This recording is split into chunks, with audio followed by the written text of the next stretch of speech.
नमस्कार दोस्तों, CWB Hindi news के स्पेशल अंक में आपका स्वागत है। जैसा कि आप सभी लोगों को पता होगा कि चक्रवाती तूफान अम्फान जैसे जैसे समय बीतता जा रहा है यह और अधिक शक्तिशाली होता जा रहा है और एक अपना विकराल रूप धारण लेता जा रहा है। इस बात का अंदाजा इसकी रफ्तार से ही लगा लीजिए। बताया जा रहा है कि 19 मई तक इसकी रफ्तार 200 किलोमीटर प्रति घंटा की हो सकती है। आज की इस बेहद खास रिपोर्ट में हम आपको बताएंगे कि इन शक्तिशाली तूफानों का नामकरण या यूं कहें कि नाम किस आधार पर रखे जाते हैं। तो चलिए शुरू करते हैं। इससे पहले हम इसकी आपको एक वर्तमान स्थिति के बारे में भी अवगत करा देते हैं। दरअसल चक्रवाती तूफान अम्फान गुजरते घंटे के साथ शक्तिशाली होता जा रहा है। यहाँ हम आपको बता दें कि कई जगह पर आपको एम्फन शब्द भी देखने या पढ़ने को मिल सकता है। अगले 12 घंटों में इसके बेहद उग्र रूप धारण कर लेने की आशंका जताई जा रही है, जिससे बंगाल और उड़ीसा में भारी नुकसान हो सकता है। इसे देखते हुए दोनों राज्यों में नेशनल डिजास्टर रिस्पांस फोर्स यानी NDRF राष्ट्रीय आपदा अनुक्रिया बल की कुल 17 टीमें भेजी गई हैं। राष्ट्रीय आपदा प्रबंधन कमेटी भी स्थिति की लगातार समीक्षा कर रही है। कैबिनेट सचिव राजीव गौबा की अध्यक्षता वाली कमेटी इससे निपटने की तैयारियों को लेकर एक महत्वपूर्ण बैठक कर चुकी है।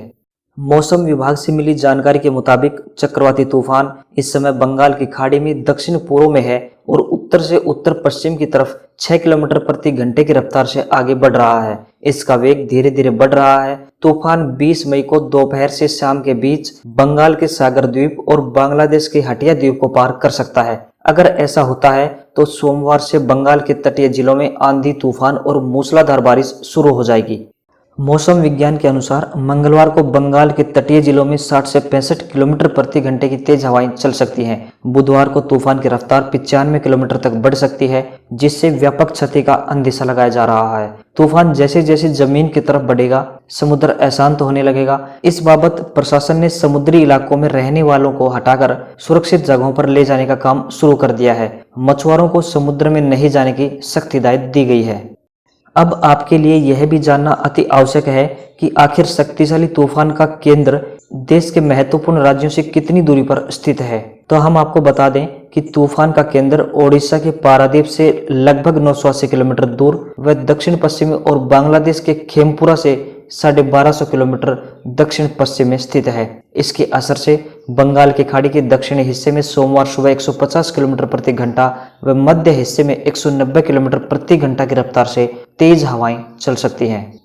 अब बात करते हैं कि किस राज्य को कितना असर इस महाशक्तिशाली तूफान से झेलना पड़ सकता है। तूफान का ज्यादा असर कोलकाता, हावड़ा, हुगली, उत्तर और दक्षिणी 24 परगना और पूर्व और पश्चिमी मेदिनीपुर के दक्षिण बंगाल के वे जिले हैं जो इससे सबसे ज्यादा प्रभावित होंगे। वहीं बात करें उत्तर बंगाल में तो तूफान का अपेक्षाकृत यहाँ काफी कम असर देखने को मिलेगा। तूफान का सबसे ज्यादा रोष फणी की तरह ही एक बार फिर से उड़ीसा को झेलना पड़ सकता है। बात करें उड़ीसा की तो उड़ीसा में गजपति, गंजम, पुरी, जगत सिंहपुर, केंद्रपाड़ा, बालासोर, भद्रक, मयूरभंज और क्योंझर जिले इस तूफान से प्रभावित होने वाले जिलों में से प्रमुख रूप से रहेंगे। इसी बीच आपको बता दें कि NDRF के महानिदेशक SN प्रसाद ने कहा है कि हालात पर बारीकी से नजर रखी जा रही है। हम मौसम विभाग साथ ही चक्रवात के दायरे में आने वाली राज्य सरकारों और विभिन्न संबंधित एजेंसियों के लगातार संपर्क में बने हुए हैं। बंगाल के 6 जिलों उत्तर व दक्षिण 24 परगना, पूर्व व पश्चिमी मेदिनीपुर, हावड़ा और हुगली जिलों में 7 टीमें NDRF की भेजी गई हैं, जबकि ओडिशा में पुरी, जाजपुर, भद्रक, जगत सिंहपुर, केंद्रपाड़ा व बालासोर और मयूरभंज जिलों में 10 टीमें NDRF की भेजी गई हैं। प्रत्येक टीम में 45 लोग शामिल हैं। अब हम आपको बताते हैं कि इन तूफानों का नाम किस आधार पर रखा जाता है या यूं कहें कि इनका नामकरण कैसे होता है। भारतीय मौसम विभाग ने हाल ही में 169 यानी 169 नामों की लिस्ट जारी की है, जो आने वाले वक्त में बंगाल की खाड़ी और अरब सागर में उठने वाले तूफानों को दिए जा सकते हैं। तूफानों के नाम रखने की मुख्य वजह है कि इनको लेकर आम लोग और वैज्ञानिक स्पष्ट रह सकें। तूफानों का नाम रखने की जिम्मेदारी उस क्षेत्र के मौसम विभाग की ही होती है जहां से तूफान शुरू होता है। दुनिया में 6 रीजनल स्पेशलाइज्ड मेट्रोलॉजिकल सेंटर हैं। इनमें से भारत का मौसम विभाग यानी IMD भी एक है।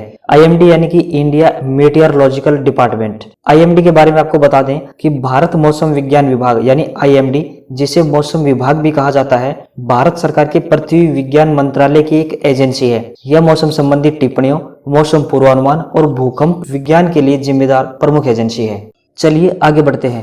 बंगाल की खाड़ी अरब सागर में उठने वाले तूफानों के नाम की जिम्मेदारी भारत की ही है। अटलांटिक क्षेत्र में तूफानों के नामकरण की शुरुआत सन 1953 की एक संधि से हुई। हालांकि हिंद महासागर क्षेत्र के 8 देशों ने भारत की पहल पर इन तूफानों के नामकरण की व्यवस्था सन 2004 में शुरू की। इन 8 देशों में Bangladesh, Bharat, Maldives, Myanmar, Oman, Pakistan, Thailand और श्रीलंका शामिल हैं। सन 2018 में इसमें ईरान, कतर, सऊदी अरब, यूएई और यमन को भी जोड़ा गया है।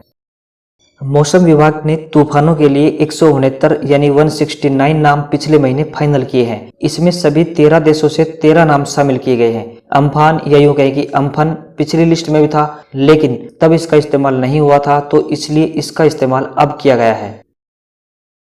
जैसा कि आपको पता होगा कि काफी चर्चा में रहे तूफान हेलेन का नाम बांग्लादेश ने, नानुक का म्यांमार ने, हुदहुद का ओमान ने, नीलोफर और वर्दा का पाकिस्तान ने, मेकुनु का मालदीव ने और हाल ही में बंगाल के खाड़ी से चले तूफान तितली का नाम पाकिस्तान द्वारा दिया गया है। तो यह थी आज की हमारी एक खास रिपोर्ट। आशा है कि आपको पसंद आई होगी। अगर पसंद आई है तो चैनल को सब्सक्राइब और लाइक करना न भूलें। मिलते हैं किसी अन्य अगले CWB हिंदी न्यूज के स्पेशल एपिसोड में। आप सभी का CWB हिंदी न्यूज का ये खास अंक देखने के लिए धन्यवाद। जय हिंद।